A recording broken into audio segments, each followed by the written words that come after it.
उत्तर प्रदेश के जिला मेरठ के मवाना थाने में 2 नवंबर 2024 को पुलिस की एक टीम पहुंचती है।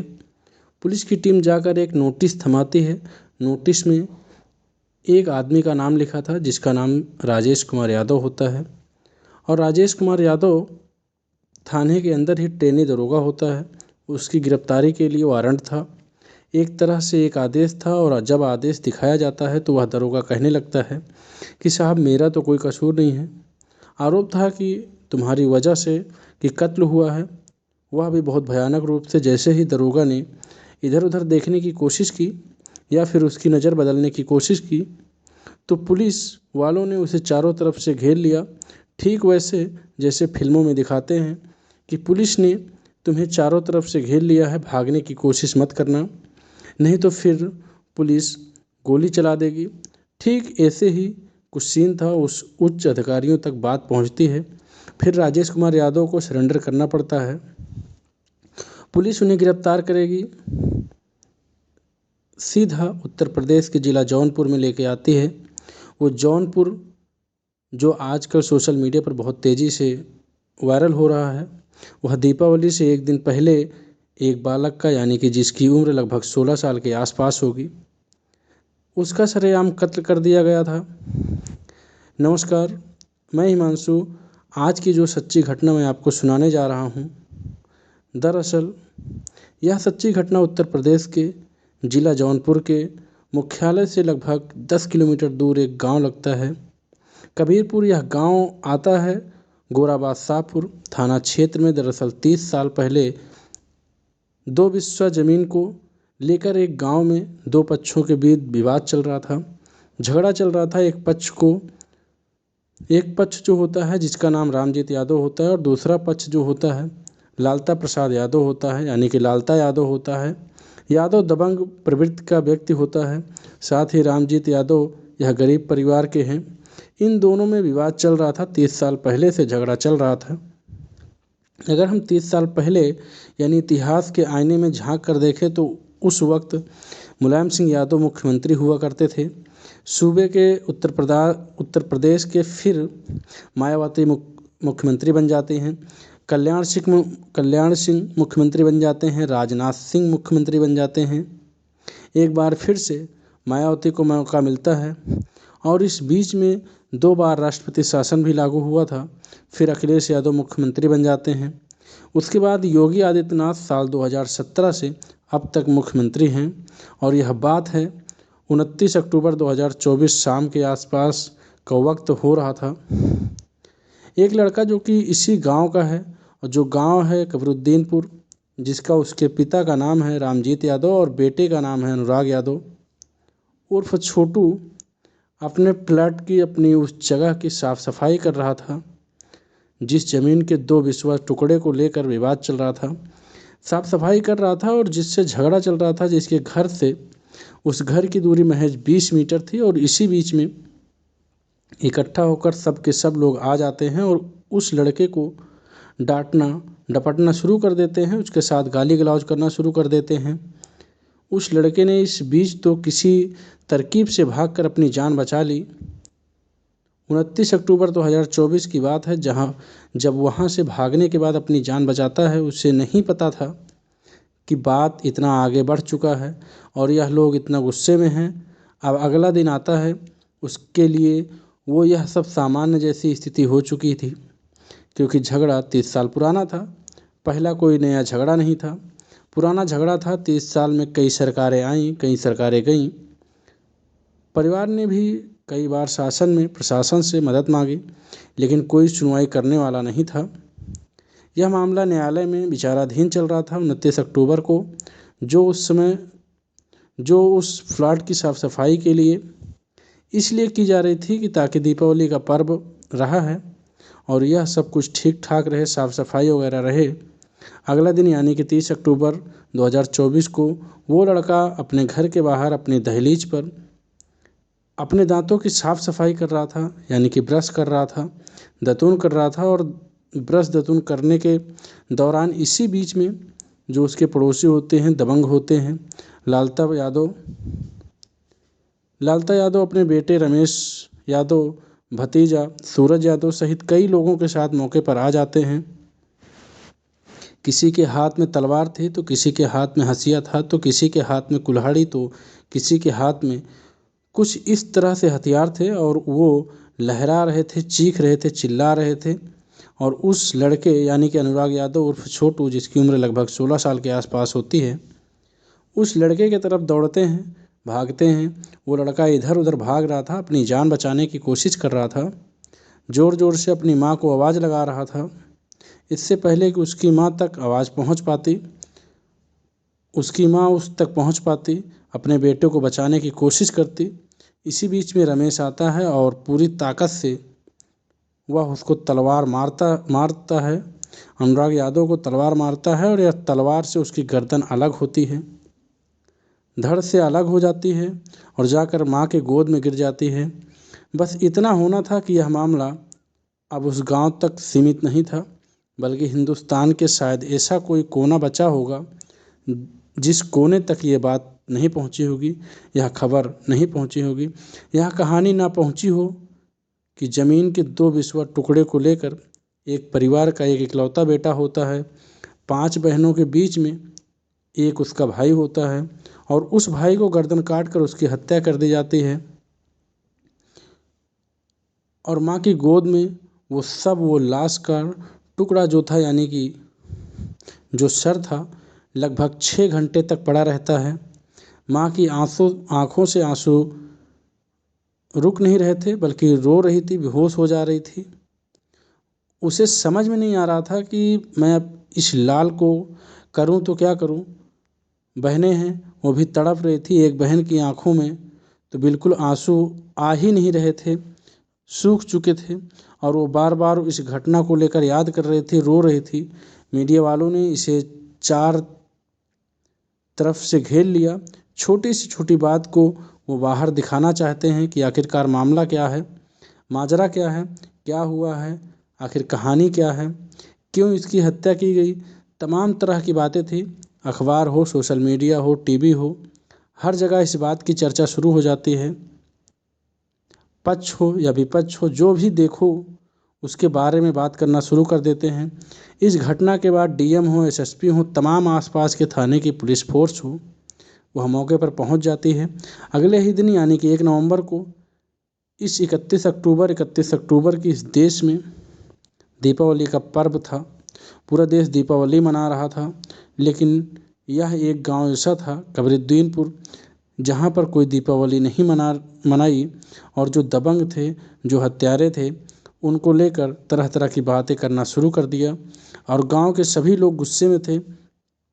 अब गांव में ही गुस्सा नहीं था, बल्कि पूरे इलाके में गुस्सा था, पूरे ज़िले में गुस्सा था, पूरे प्रदेश में गुस्सा था।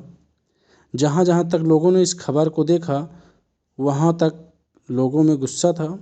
6 लोगों के खिलाफ एफआईआर दर्ज करा ली जाती है और साथ ही पुलिस ने जब इस आरोपियों को तलाश करना शुरू किया तो जो लालता प्रसाद यादव हैं, जो आरोपी हैं, वो आरोपी घर में मिल जाता है और उस घर में उसके निशानदेही के आधार पर जब कुछ तलाश की जाती है तो 9 हथियार मिलते हैं। 9 हथियारों में 2 तलवारें होती हैं, बांका होता है, कुल्हाड़ी होती है, हास्या होता है यानी कि हंसिया होता है। इस तरह के 9 हथियार होते हैं, यानी कि बिल्कुल पूरी प्लानिंग के साथ उन लोगों ने इस तरह की हरकतों को अंजाम दे रखा था। अब पुलिस उन आरोपियों को जिसके नाम एफआईआर दर्ज में थे, उनको तलाश करना शुरू कर देती है। अब पुलिस जब तलवार कोशिश कर रही थी तो आरोपी को पुलिस के हाथ लगते नहीं, लेकिन रमेश यादव और उसका भाई उत्तर प्रदेश के लखनऊ, जो कि लखनऊ राजधानी है, उसी का एक थाना लगता है अलीगंज। वहाँ पर रमेश यादव, जिसने क्या गर्दन काटी थी, जिसने क्या तलवार चलाई थी, वह थाने में पहुँच जाता है। अलीगंज में जाकर कहता है कि साहब, मैं वही आदमी हूँ जो जौनपुर में अभी हत्याकांड जिसने अंजाम दिया था, वह मुख्य आरोपी है। इस तरह की बात जब करते हैं तो पुलिस समझ नहीं पा रही थी कि आखिरकार यहाँ क्या कर रहा है, घटना जौनपुर में हुई है या अलीगंज यानी कि लखनऊ में क्या कर रहा है। पुलिस ने उसे गिरफ्तार किया, उच्च अधिकारियों को सूचना दी, साथ ही जौनपुर की उस पुलिस को भी सूचना दी जाती है और जौनपुर के पुलिस इसे गिरफ्तार करने के लिए लगातार दबिश दे रही थी। इसे गिरफ्तार करने के बाद इसे सीधा जौनपुर की पुलिस को सुपुर्द कर दिया जाता है और यह मामले में एक नाटकीय मोड़, जैसे कि तलवार की धार को जिस तरह से उन्होंने तेज कर रखा था, इसलिए दिमाग की धार को भी उन्होंने बहुत तेज किया हुआ था। जब एफआईआर दर्ज कराई गई थी तो परिवार के लोगों ने आरोप लगाया था कि इस परिवार में एक दरोगा भी है और वो दरोगा इस रमेश यादव जिसने गर्दन काटी है उसी का भाई है। अब यह है कहाँ इसके बारे में पता नहीं निकाला जाता है। पता निकाला जाता है तो कई मीडिया वालों ने लिखा कि रिटायर्ड हो चुका है। कई लोगों ने कुछ लिखा, उन्हें लोगों ने इसलिए लिखा इसलिए कि शायद उन्हें पूरी पर्याप्त जानकारी नहीं मिल पाई होगी। इस घटना को लेकर पूरे गांव में मातम जैसा माहौल हो चुका था। जो हत्यारे थे वो भाग चुके थे।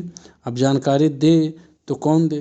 क्या जानकारी? 30 साल से भले ही झगड़ा था, लेकिन आसपास के लोगों को भी इस तरह के झगड़े में कोई मतलब नहीं होता है।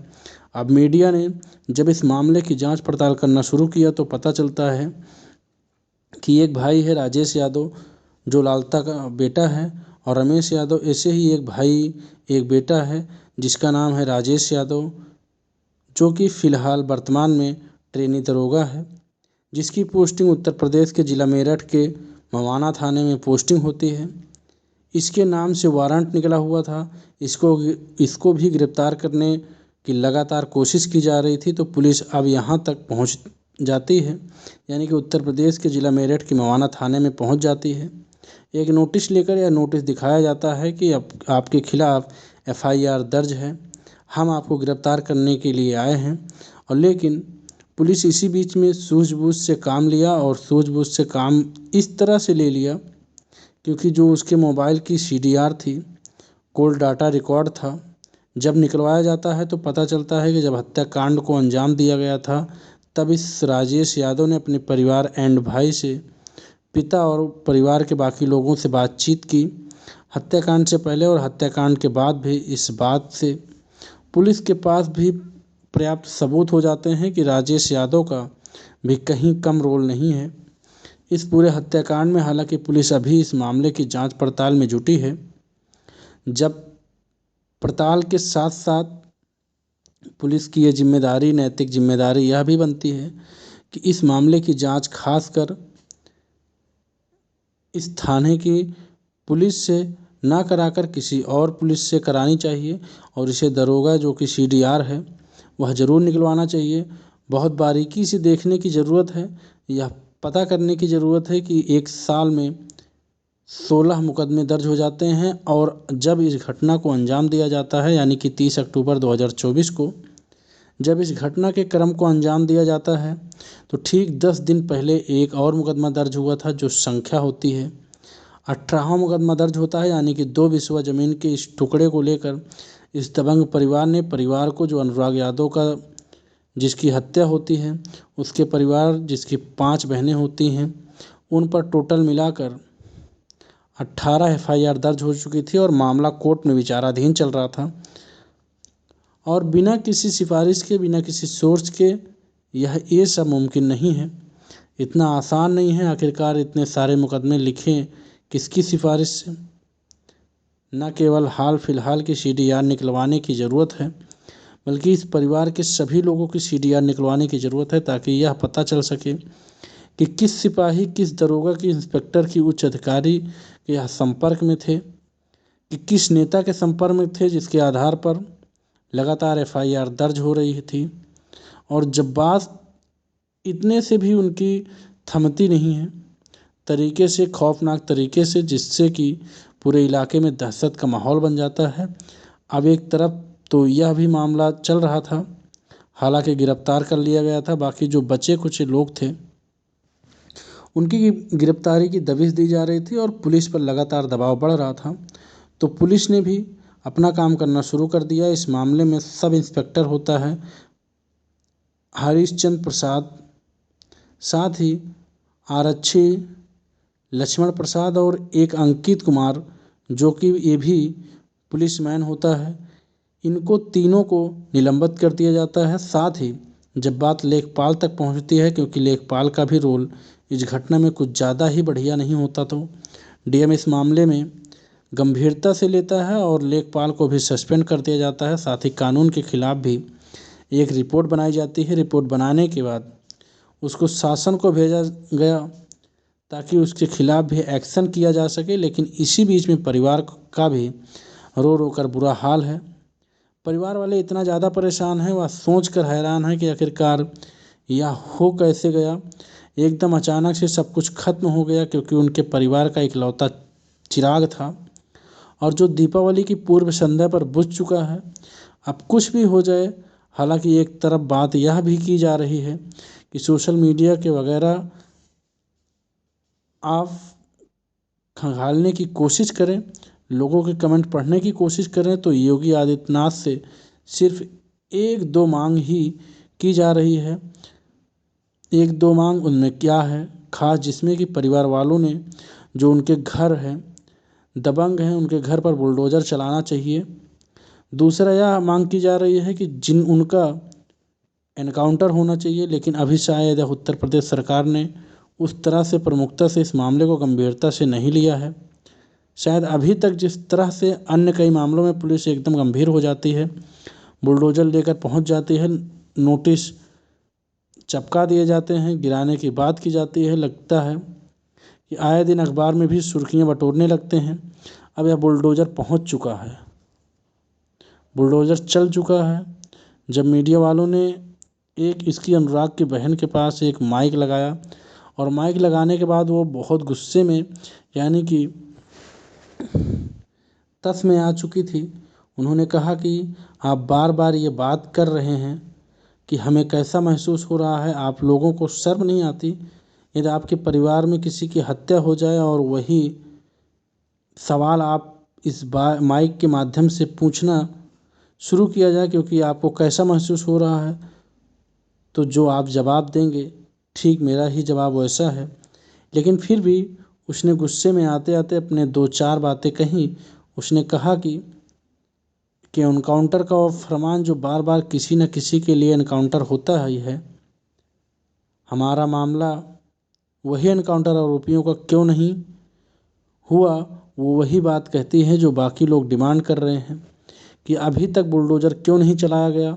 वह सरकार से यह भी बात आती है कि अभी तक मुलाकात भी नहीं हो पाई है, जबकि मुख्यमंत्री पिछले कई मामलों में एकदम से मुलाकात कर लेते हैं और पता नहीं इस मामले में आखिरकार उनकी खामोशी क्यों छाई हुई है, क्यों भी। हालांकि उस बहन की आंख के आंसू सूख चुके हैं और उसके अंदर गुस्सा है। उसका पहला भी इंटरव्यू एक वायरल हुआ था, जिसमें साफ साफ कहा था कि अगर शासन प्रशासन इस हत्याकांड का बदला नहीं लेगी तो बहन रास्ता बदलेगी। आगे भविष्य में क्या होगा यह तो खैर भविष्य के घर में छिपा है। लेकिन एक परिवार का भाई जिस तरह से मारा गया है और यह परिवार पूरी तरह से उजड़ चुका है, दो दो विश्वास ज़मीन को लेकर, वह बाकी अपने आप में सोचने वाली बात, विचार करने वाली बात है। पुलिस प्रशासन को चाहिए कि इस मामले में उचित कदम उठाकर कम से कम समय में इस परिवार को न्याय दिलाने की कोशिश करे, ताकि समाज में एक न्याय और इस न्याय का एक नज़ीर पेश हो चुके। बुरे काम करने वालों को किसी भी कीमत पर बख्शा नहीं जाएगा, उन्हें छोड़ा नहीं जाएगा। दोस्तों, इस पूरे घटनाक्रम को सुनाने का उद्देश्य यही है, किसी को परेशान करना नहीं है, किसी का दिल दुखाना नहीं है, बल्कि आपको जागरूक करना है और आपको सचेत करना है। धन्यवाद।